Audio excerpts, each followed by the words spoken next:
What's up, everybody? Welcome back to the channel, guys. Today we're going to be discussing The Party Never Ends and why I think this might be the last Juice album. Before we do get into that, make sure to check out the second channel. Link to that will be in the description down below. I also want to shout out to all the channel members. And lastly, make sure to follow me over on Instagram at ComplexProductions999 and my Twitter at ComplexDiscuss. A link to everything will be listed in the description down below. But with all this being said, let's just dive on into the video. Alright, so hear me out before I actually get into this and before everybody goes to the comments to say that this isn't going to be the last album. Juice has so much music, all these things. Keep in mind that this is 100% a theory. It's my opinion, and you don't have to take my word for this, but I've been saying this since 2020 that I think they were only going to do 2 to 3, maybe 4 at max posthumous Juice albums, and I'm going to dive into this, break down my exact reasonings for this and everything. So I'm going to start with one major point. When Juice was alive, he only got to release 2 actual solo albums and then a mixtape. Obviously, he released Goodbye and Good Riddance in 2018. He also dropped World on Drugs in 2018, and we did see a couple like mixtapes or EPs here and there, like the Too Soon EP that released in 2018, and then there was a whole bunch of one-off singles like Armed and Dangerous dropped in 2018, and then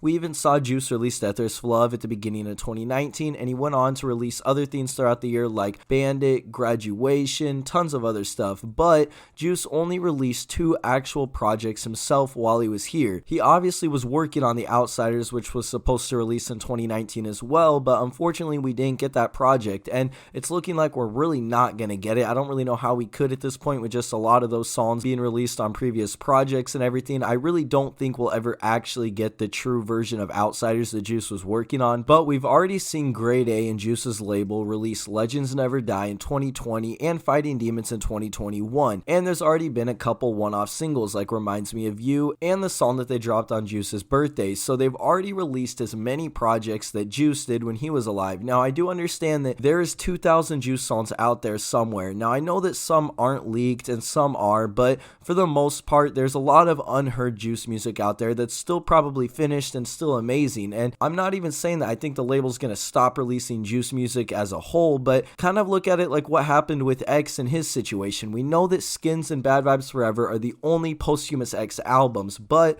we're still getting things like the Juice and X feature, the collab. There's also tons of other X stuff that they've kind of done, like one-off releases or just random drops that we've seen, or even them putting older songs onto DSPs. X's label has stated that they're not going to do another posthumous album, but there's still new X material being released. And because Juice has so much work completed and even uncompleted that could still release, I'm not saying that they're just going to entirely stop releasing Juice music, but you kind of have to wonder and think, when is enough enough? I mean, the next album that we're going to get, The Party Never Ends, is already going to be more projects put out than what Juice put out himself when he was alive. And if you think about it, from like 10 years from now, if there's new people finding Juice that never even knew about him when he was alive, they're just gonna see like 8 or 9 albums on there, and only the first 2 are actually gonna be Juice albums. The other ones are just gonna be label manufactured projects that they put together with no input from Juice whatsoever. And since they're not going to Ali or anyone close to Juice for input on these projects, and we already see so much complaints and just so much backlash on the label, that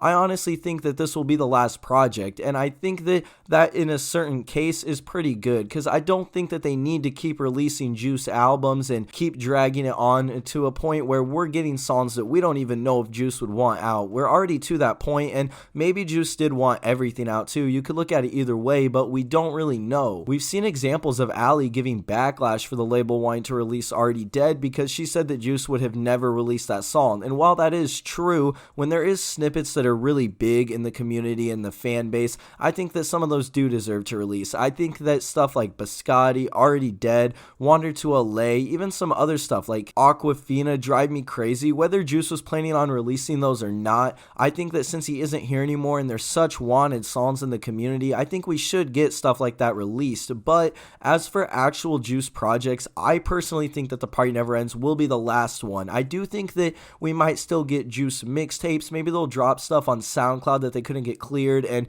maybe they'll even start dropping some of Juice's older stuff onto all DSPs, and I still think that we'll always get a song or some new Juice material on his birthday and the day he passed away. But for the most part, I don't think we're going to get another Juice posthumous album, but I do still think that they will release Juice music. And another reason that I think this is because Grade A obviously found their next artist, who is ZZZ. Now, I highly doubt that they're going to give Z any kind of Juice feature, because because Juice didn't know him when he was alive. I think that the exception with Leroy for this was just the fact that Juice and Leroy did know each other and they did make songs together. So even though there's some posthumous Juice and Leroy songs, it's still a little bit organic just because Juice and Leroy did know each other and they did like each other. But for Z, on the other hand, I don't think that he would even hop on a Juice song, and I don't think that the label or Bibby would even consider giving him a Juice feature just because that would go over so poorly, and we already know how much backlash would happen, and it would just give a bad start to Z's career, kind of like that little bit of hate that Leroy was getting right at the beginning, and that could potentially be a reason why Leroy wanted to distance from Grade A as well. Maybe because he didn't really like the direction he was getting pushed down, and he probably didn't like all the unnecessary hate he was getting because he was getting added onto these Juice songs. So overall, I think that The Party Never Ends, or maybe one more album, will be the actual last posthumous Juice album.